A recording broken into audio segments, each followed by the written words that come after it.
Live from San Diego, this is the Fox 5 Morning News at 7.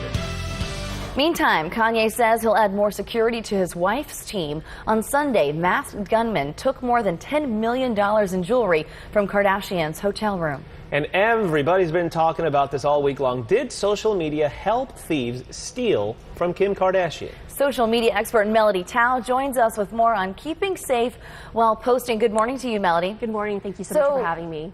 You know, first things first, is Kim Kardashian obviously very, very big in social media and in the public light? Yes. Does she make herself a target by putting all of these posts out there on several different social media outlets? Well, anytime you post a lot of personal information online, you do make yourself at risk, especially if you're posting a lot of lavish photos and money and different items like she was doing. So you do put yourself at risk by doing that. Okay, most social media, you can actually tag where you are if it doesn't do it automatically. You're making yourself vulnerable by doing this, no? Absolutely. So a lot of different social media sites have security settings. On the settings, you can actually pinpoint your exact coordinates and show exactly where you're located.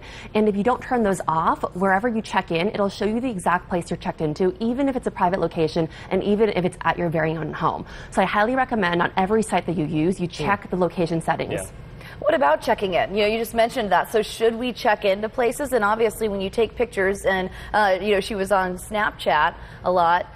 Is Snapchat less secure than others and these different Instagram stories where you're showing where you are, exactly where you are for that 24-hour cycle? So with Facebook and regular Instagram posts, they might not necessarily be where you are at that time. What about the ones like Snapchat where you're showing exactly where you are in that moment? Well, the thing about Snapchat and Instagram stories is that these posts last for 24 hours. So because they don't stay on for a long period of time, people become more liberal about what they post on these sites. They will post things that they wouldn't normally post on Facebook or LinkedIn or sites that stay on there longer. But you still need to be mindful that even though it's on there for 24 hours, as soon as you post it, it's on the internet.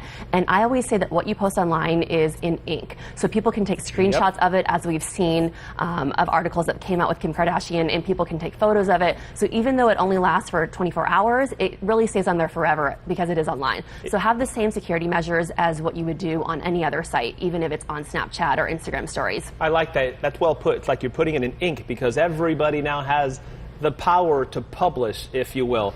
Where do we draw the line? Because quite frankly, social media, there's a certain logic and common sense that comes with regular life that should also come with social media. How do we differentiate so we continue that logic in social media?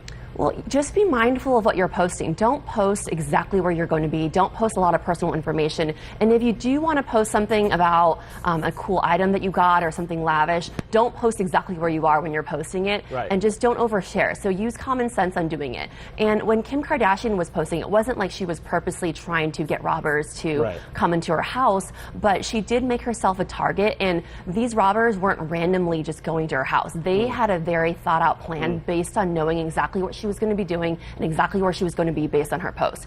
She was posting being alone at her house right before it happened. And when you do that, and when they're tracking you because they follow your social media, it just makes you more of a target and at risk.